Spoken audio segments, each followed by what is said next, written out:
Cordial saludo, mi nombre es Jennifer Andrea Sandoval Rivera, estudiante de la materia cromatografía y en esta actividad vamos a hablar sobre sus principios. Para hablar de los principios cromatográficos, primero debemos tener claridad de qué es la cromatografía. La cromatografía es una técnica basada en la separación de mezclas complejas. ¿Cuál es su objetivo? Identificar y determinar y por supuesto separar mezclas. Entonces así podemos identificar y determinar la cantidad que contiene dicha muestra en cuanto a sus componentes. Vamos a hablar de la cromatografía de columna y la planar. En la columna es básicamente por la forma en la que se realiza la técnica. Aquí, como lo podemos ver, en una columna, como lo dice su nombre, y esta va a estar siempre con una fase, ya sea fase sólido-líquido, fase líquido-líquido, fase líquido a gas o fase de sólido a gas. Aquí podemos ver esta agüita que aparece aquí, que no, pues en la imagen no sabemos qué componente sea, si sea agua o otro, pero esta va a ser la fase móvil. Y acá vamos a encontrar la muestra. Y como tal la columna es la que nos va a servir como fase estacionaria. Aquí podemos ver estos elementos o compuestos que están retenidos. ¿Por qué se retienen? Porque tienen más adherencia o son más amigables, más polares, igual que la fase estacionaria. Entonces ellos no se mueven ni se dispersan. En cuanto a los no polares, siguen con la fase móvil, como lo vemos aquí, y van cayendo acá porque son más atraídos por la fase móvil, por su polaridad. Entonces esos son los que van a salir con la fase móvil y acá van a quedar estacionados los polares, los compuestos que son polares a la fase estacionaria, como lo es la columna. Vamos a hablar también de la cromatografía plana. La cromatografía planar o de capa fina o de papel, esta es por la diferencia de la realización de la técnica. Es por algo plano, como lo vemos aquí, una placa, ya sea recubierta por gel, sílica, que es la más utilizada, o por algún aluminio. Vemos aquí que en la cromatografía planar se usan los líquidos siempre como la fase móvil. Lo podemos ver acá abajito, este líquido es la fase móvil. Los puntos son la muestra, esta pues es la placa recubierta, una capa delgada. Y pues esta es la cubeta de vidrio en la que se va a hacer este ensayo. Aquí por polaridad, la placa va a absorber del disolvente o de la fase móvil y va a arrastrar la muestra debido a su polaridad.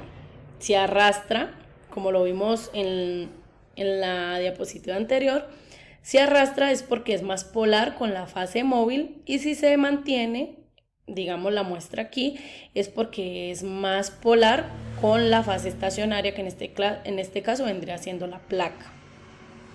Hablamos también de la cromatografía de papel y la de capa fina, que estas intervienen en la cromatografía planar.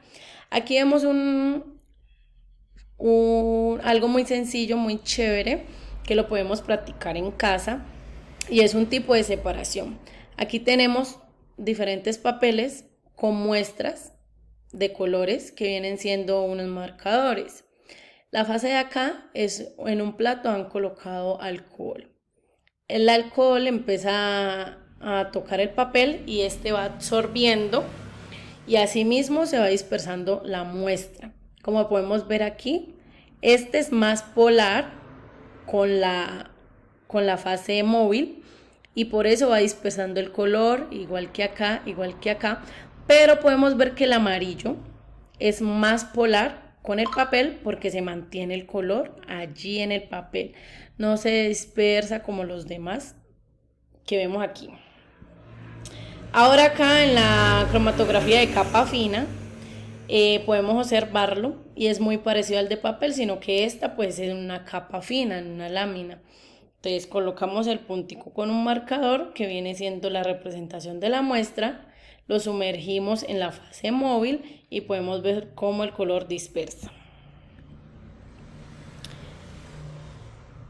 Ahora, dentro de la cromatografía existen técnicas especiales. Está la cromatografía de fase invertida, la de fase normal y un análisis isocrático. Hablemos primero que todo de la fase normal, que es un procedimiento de elución. La elución es la mezcla entre la muestra o la circulación más bien de la muestra con la fase móvil y la fase estacionaria. Después de que tengan ese contacto y hagan ese ciclo, a eso le llamamos elución. Entonces esta fase estacionaria es más polar que la fase móvil. La estacionaria, ya sea la placa, ya sea el papel o ya sea en su caso la columna. Entonces esta parte va a ser más polar que la fase móvil. Y la invertida es todo lo contrario. La fase móvil va a ser la menos polar que la fase estacionaria. El análisis isocrático, aquí encontramos que este análisis es un tipo de procedimiento en el que la composición de la fase móvil permanece siempre constante a lo largo de la elución, o sea, a lo largo del contacto que contenga la fase móvil con la estacionaria y la muestra. Ahora hablamos de la elución con gradiente, de la elución con etapa o escalonada. Aquí lo que sucede en esta elución con gradiente es que la composición de la fase móvil cambia, pero de una forma continua o por cada etapa del proceso de la elución. Y en la escalonada, como su nombre lo dice, por escala, o sea, esta cambia, pero ya sea por escala o durante un solo desarrollo de la cromatografía. En la cromatografía bidimensional, podemos observarlo aquí en esta imagen, es en el momento en el que los componentes van en una sola dirección, pero luego pasan a otro tipo de sistema o otra columna que viene con un comportamiento diferente. Van a dispersarse de otra forma en un ángulo recto a la primera, como lo podemos observar aquí. Entonces aquí primero, este es el punto de aplicación. Lo vemos que va hacia acá, pero a lo que se transporta hacia otro sistema, se dispersa o cambia. E incluso también cuando suceden este tipo de cosas se llama cromatografía multidimensional, que pasa de un sistema a otro. Muchísimas gracias, espero haya sido de su agrado.